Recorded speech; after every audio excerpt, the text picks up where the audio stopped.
మహాపరిశుద్ధుడ మహోన్నతుడైన మా దేవ, నీ ఘనమైన నామానికి వందనాలు, స్తోత్రములు. నాయన, అనేకులు ప్రభా ఈ కడవరి దినములలో లోక సంబంధమైన పోకడలకు వెళ్తూ విశ్వాసం నుండి తొలగిపోయిన వారై ఉన్నారు. అట్టి అవిశ్వాసపు ఛాయలలోనికి వెళ్ళుచున్న నీ బిడ్డలైన వారి కొరకు ఇది నాన్న మేము ప్రార్థన చేస్తున్నాం దేవా.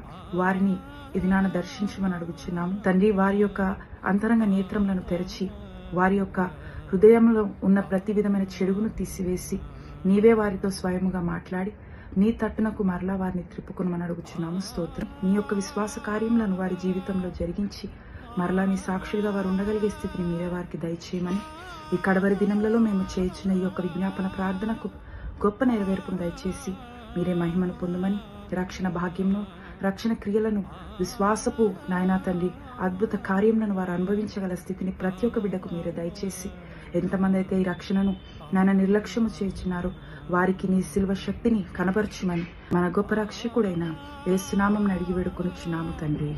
ఆమేన్.